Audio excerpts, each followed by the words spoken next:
Assalamualaikum warahmatullahi wabarakatuh. Alhamdulillahirrahmanirrahim. Wassalatu wassalamu ala asyrofil anbiya'i wal mursalin sayyidina maulana Muhammadin wa ala alihi wa sahbihi ajmain. Wabarakatuh. Ibu-ibu, bapak-bapak, jamaah salat subuh yang saya muliakan, ya Allah, kita banyak bersyukur kepada Allah. Salawat dan salam kita bersumber kepada kita Muhammad Rasulullah sallallahu alaihi wasallam. Ibu dan bapak sekalian, puasa kita ini sudah masuk hari yang ke-5. Kalau kita puasa 30 hari berarti sudah seperempat. Rasanya perjalanan hari ke hari sedemikian, tahu-tahu sudah hampir 1 minggu. Padahal kita puasa ini 4 minggu, hampir mendapat seperempat perjalanan. Dan itulah kita hitung-hitung ini penting ya, untuk mengevaluasi diri kita masing-masing. Kita ini sebetulnya sudah nyampe di mana dalam perjalanan ini, bagaimana puasa kita, bagaimana sholat kita, bagaimana sholat, baik sholat fardu maupun sholat tarawih, sholat sunat yang kita lakukan. Sebab itu memang tidak gampang, itu berat. Seperti yang saya sampaikan beberapa hari yang lalu, bahwa di akhir zaman, menurut hadis yang dibawa oleh Abu bin Abi Thalib itu, dikatakan bahwa akan datang suatu zaman di mana agama ini tidak lama, Islam ini tidak lama, Quran tidak tulisan, masjid semakin banyak, gede-gede dan bagus-bagus, tapi tidak digunakan untuk mengingat Allah. Ya, tempat itu di mana-mana banyak fitnah. Celakanya fitnah itu bersumber dari para ulama.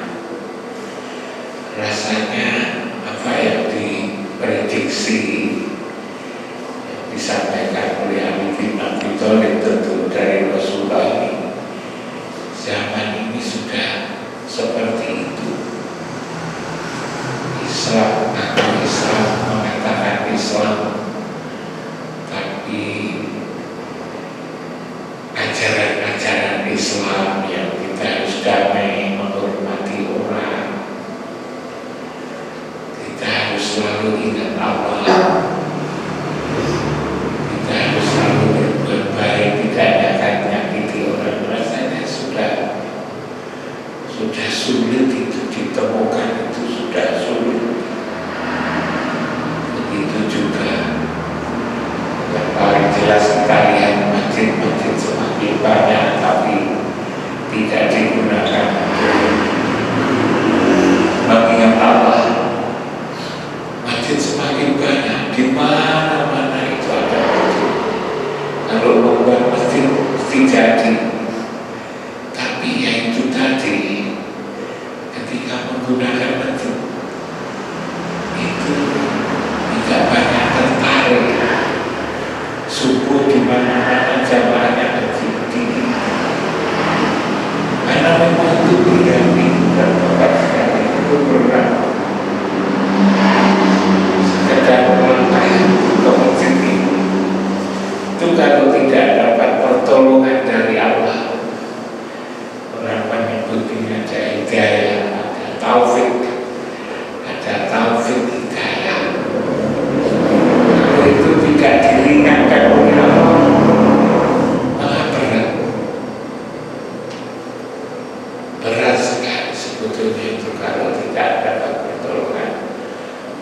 bagus dari jauh sana, nyabrangnya saja susah. Kalau malam-malam kayak gini, tapi kalau hari-hari siang itu rasa sulit sekali. Hanya nyabrang jalan dari timur jalan ke barat. Tapi walaupun berat itu diringankan oleh Allah, maka apapun yang mau. Maksud itu dari tempat yang jauh harus naik sepeda motor, mau, karena diringankan, karena itulah maka harus dipelihara, dirawat. Kita diberi keringanan. Dalam agama kita ini ada taufik. Kita bersyukur atas taufik dan hidayah. Hidayah ini adalah pemberian sebetulnya, diminta tidak diminta itu. Allah memberi hidayah kepada siapapun yang dikehendaki. Selain hidayah ada taufik. Kalau taufik ini kita berusaha memohon, lalu Allah memberikan. Sampai itu dengan hidayah, dengan taufik, maka kita bisa melangkah ke masjid untuk sholat berjamaah. Tapi ibu dan bapak-bapak sekalian, sebetulnya ada juga yang peringatan dalam Al-Quran ini. Kita ini kan 5 kali sehari semalam itu dipanggil oleh Allah. Azan itu sebetulnya yang memanggil kan Allah. Lalu Allah tidak nyata kepada Rasul tidak nyata pada Nabi.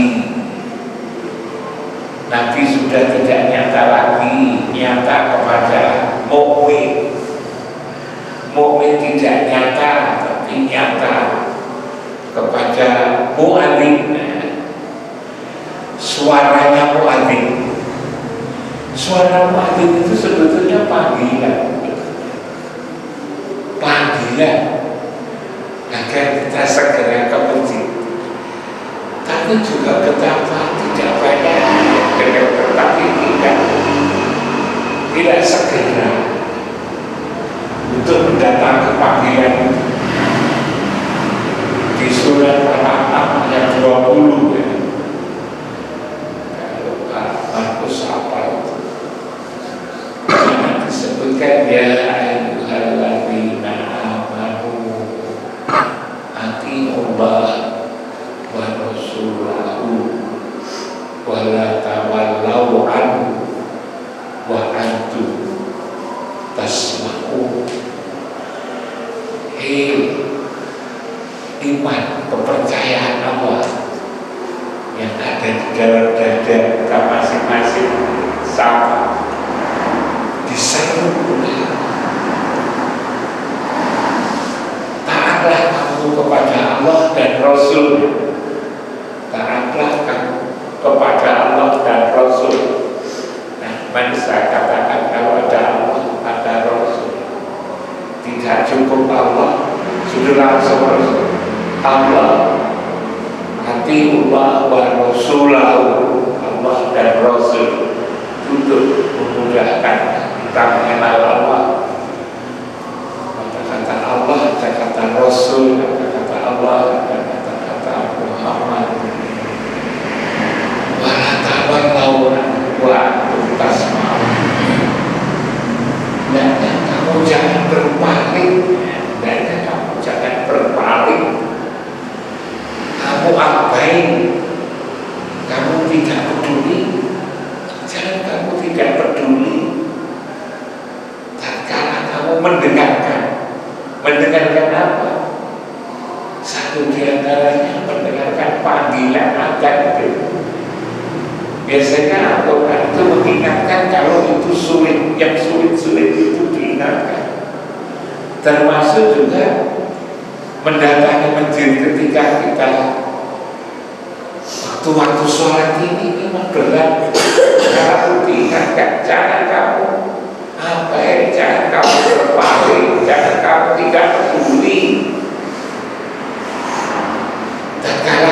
mendengarkan. Jadi ini sebetulnya penting sekali kita diingatkan ini. Saya selama beberapa bulan ini diingatkan itu dengan susah ya. Datang kaki belum kuat gitu. Takut kalau kepleset, agak banter sedikit saja itu sudah apa namanya terasa. Nah, alhamdulillah ini sudah bisa naik ya, masjid gitu kan. Tapi dengan hati-hati itu malah kepleset Pak. Kalau dulu kan juga merasa kepleset gitu. Alhamdulillah sekarang sudah, tapi terasa sekali tidak memenuhi panggilan azan. Ini kok tidak memenuhi panggilan azan. Kita ini dipanggil, yang memanggil adalah Allah lewat mulutnya hati. Yang menyerukan azan kan memanggil. Jangan kamu tidak peduli ketika kamu sedang dipanggil. Nah, kalau kita selalu dipanggil, maka insya Allah ketika kita memerlukan panggilan, kita dipanggil. Kita suatu saat kan perlu mendapatkan panggilan. Kalau tatkala kita memerlukan panggilan, lalu kita tidak dipanggil, maka kan celaka. Nanti pada saatnya tatkala kita mengakhiri hidup ini, nanti kan berakhir lagi.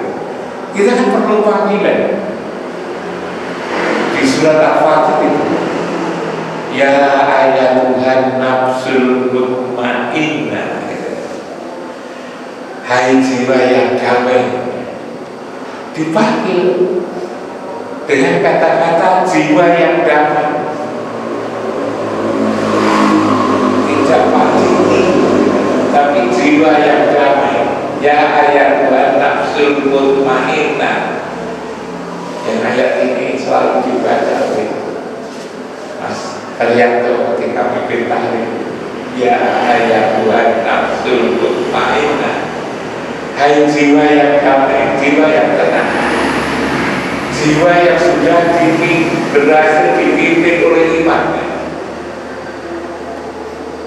Kalau jiwa ini, nafsu ini tidak berhasil dipimpin oleh imannya, tidak disebut mutmainnah. Ya ayyuhan nafsul mutmainnah, irji'i, kembalilah kamu, kembali kemana? Ila rabbiki radiyatan mardiyah, kepada Tuhanmu dengan ridho dan diridho. Fadkhuli fi ibadi wadkhuli jannati, masuklah pada kelompok hambaku yang mulia dan masuklah ke surga. Ini kan indah sekali.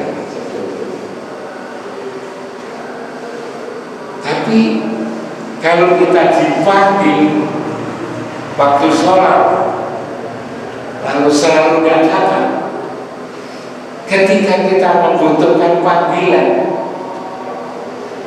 maka menjadi susah, menjadi tidak dipanggil.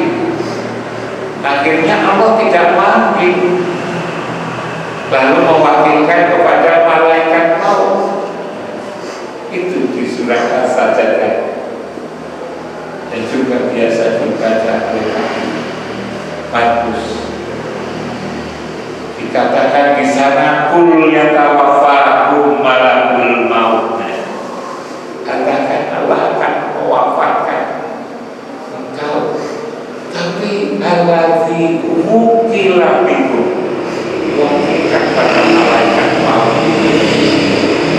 Jadi kalau kita ini dipanggil 5 kali sehari semalam, dipanggil untuk ke masjid, seumur-umur dipanggil mendengar tapi tidak perhatikan, waktunya butuh panggilan, lalu kan dipanggil, tapi diwakilkan kepada malaikat maut. Kul yatawaffakum malakul maut alladzi wukila bikum. Diserahkan kepada malaikat maut, diwakilkan kepada malaikat maut. Summa ila rabbikum turja'un. Nah ini yang berat, ketika kita tidak dipanggil tetapi kita diwakilkan untuk mencabut itu pada malaikat maut.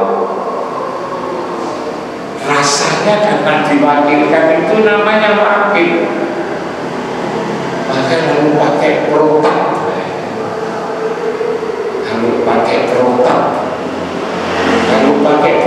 ini lalu kan berat. Itulah mati yang berat itu lalu pemerintah karena diwakilkan itu tadi katanya sakitnya melebihi kambing dikuliti hidup-hidup. Bayangkan kambing dikuliti hidup-hidup, resikonya kayak begitu berat. Padahal sebenarnya ketika kita datang ke masjid lalu menjadi damai, penyakit hati kita yang sedih, yang galau, merasa kecewa, sombong, tidak bagus hari itu dengan istri, dengan suami, dengan anak-anak. Tatkala kita datang ke masjid menjadi damai. Apalagi lalu silat di Pak Markus, niat kita ini benar itu, bahwa ketika kita masjid ini saya ingin ketemu Allah dan Rasulnya. Sholat khusyuk itu kan sholat yang ketemu Allah. Alladzina yadulluna annahum mulaqu rabbihim, bahwa sholat yang khusyuk itu adalah sholat yang yakin ya, ketika sholat kita merasa bertemu Tuhan. Kita tadi bertemu kalau secara fisik kita lihat tidak. Saya katakan kemarin itu saya membuat umpama yang begitu gampang. Ketemu Pak Wandoyo susah ditemuin dengan Pak Wandoyo. Kalau sudah tahu siapa yang selalu dengan Pak Wandoyo, cari rumahnya. Kalau ingin cari Pak Wandoyo sulit, cari rumahnya. Ada di situ. Ketemu nanti orang yang selalu bersama Pak Wandoyo. Temu orang yang bersama Pak Wandoyo, karena Pak Wandoyo selalu bersama itu ketemu Pak Wandoyo. Logika yang sederhana ini saya ajak untuk menghayati bagaimana kita bertemu Tuhan, betapa beratnya kebutuhan Tuhan itu. Walau yakulahu kufuwan ahad, laisa kamitslihi syai'un. Tuhan itu tidak ada yang apapun yang menyerupai. Laisa kamitslihi syai'un, tidak ada. Yang semisal saja tidak ada. Maka betapa berat. Maka mesti kita hadirkan, kita bikin logika yang, tapi logika ini sebetulnya juga bukan hanya sebatas logika. Logika yang mendasarkan kepada ayat Al-Quran. Al-Quran tadi saya katakan ada Allah, ada Rasul. Mencari Allah sulit mencari Rasul, mencari Rasul sulit mencari Muhammad. Kita bayangkan Muhammad dimakamkan di Madinah, tetapi Rasul tidak pernah dimakamkan, karena Rasul itu adalah wilayah ruhani. Ruhani tidak pernah ada mati. Di mana ruhaninya? Di mana rumahnya Pak Wandoyo? Di mana rumahnya Pak Diki? Kiki rumahnya di Araya, Pak Wantoya rumahnya di sebelah utara. Nah, kalau kita bicara rumah, kalau kita ngomong tentang rumah, maka rumah rohani, pangkalan roh, saya katakan pangkalan roh di mana? La uqsimu bihadzal balad. Aku bersumpah seperti ini, wa anta khillu bihadzal balad, bahwa engkau yang Muhammad berada di tempat yang mulia ini, tempat yang mulia ini, disebut dengan Baitullah, berada di tengah-tengah Masjidil Haram. Ketika kita menghadap kiblat, bukan hanya sebatas menghadap, tetapi ingatan kita berada di tempat itu. Ingatan tadi kita menghadap kiblat, ingatan kita ada di kiblat, kita ada di bawah, tetapi ingatan kita ada di tengah-tengah Masjidil Haram. Bahkan juga dikatakan penarota koluba wajiyata bisama falan waliyata kiblatan ardoha fawali wajiyata syadra Masjidil Haram. Palingkan wajahmu ke Masjidil Haram. Nah, ketika kita tadi merasa berada di Masjidil Haram, ingatan kita, ingat kiblat, ingat Baitullah, ingat Masjidil Haram, disitulah kita ketemu Tuhan. Tatkala kita merasa berada di ketemu rumahnya Pak Wantoya, ketemu rumahnya Pak Sukir, maka hukumnya sudah ketemu Sukir karena berada di rumah Pak Sukir dan Pak Wantoya. Begitu juga ketika ini dipertegas menjadi penting karena apa? Karena memang begitu berat itu Bapak sekalian. Sholat itu yang pekerjaan itu menurut saya paling berat itu kan sholat ini. Sholat itu memang berat sekali. Sholat itu kan menghadap Allah, menghadap Tuhan. Tapi ketika kita Allahu Akbar, coba sudah kemana-mana, itu tuh yang paling berat. Saya betul-betul merasakan. Dulu ketika orang mengatakan siapa yang akhir kawannya mengucapkan la ilaha illallah dakhala jannah, siapa yang akhir kawannya itu la ilaha illallah masuk surga. Gambaran saya dulu mudah sekali ya masuk surga. Kok mudah? Begitu la ilaha illallah masuk surga. Tapi kalau mengingat saya menyembah Allah ketika saya sholat, begitu Allah Akbar sudah kemana-mana, terbayang betapa beratnya. Pada saat itu kayak berat begitu kan. Walaupun kalimatnya siapa yang akhir kawannya la ilaha illallah dakhala jannah, terasa sekali kalau kita bandingkan dengan sholat. Betapa tidak mungkinnya saya mengakhiri dengan kata la ilaha illallah, yang bisa walaupun biasanya ada orang yang nyebut la ilaha illallah, la ilaha illallah. Iya, yang menyebut kapan dia akan alami, yang alami itu hampir-hampir apa mungkin ya saya bisa mengatakan la ilaha illallah. Kadang-kadang kita kenapa itu mau mulai dari foto itu aduh gitu. Kata-kata aduh ini lebih gampang daripada coba Pak Kiki menyebut aduh gitu. Padahal di sini kan kita menyebut Allah innalillahi. Nah ini berat ini urusan melupakan itu memang berat, memang berat. Nah kan itulah ibu dan bahasa kalian, kita bersyukur sekali kita masih bisa merasa dimudahkan, merasa senang datang ke masjid ini, senang. Ini adalah pertolongan daripada Allah sehingga kita bisa mengamalkan surat Al-Anfal ayat 20 tadi. bahwa kita diseru supaya kita taat kepada Allah dan Rasulnya, dan kita diingatkan jangan sampai ketika kamu mendengarkan. Dan kalau kita ini selalu mendatangi seruan-seruan seperti itu, kita berkata insya Allah kita nanti tidak dicabut, tidak diwakilkan kepada malaikat maut. Mudah-mudahan kita dipanggil oleh Allah dengan panggilan kita, ya ayyuhan nafsul mutmainnah irji'i ila rabbiki radiyatan mardiyah fadkhuli fi ibadi wadkhuli jannah.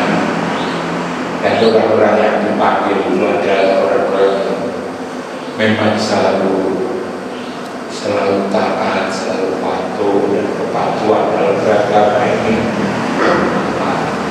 itu tidak tergantung pada pendidikannya apa, pakarnya apa, tetapi adalah orang-orang yang selalu dikasihi dan disayang oleh Allah. Karena itu kita selalu memohon kepada Allah agar kita selalu mendapatkan kasih sayang. Saya kira itu ibu dan bapak sekalian pagi hari ini renungan kita bersama, mudah-mudahan bisa dilakukan renungan untuk bagaimana untuk perbaiki diri kita masing-masing. Assalamualaikum warahmatullahi wabarakatuh.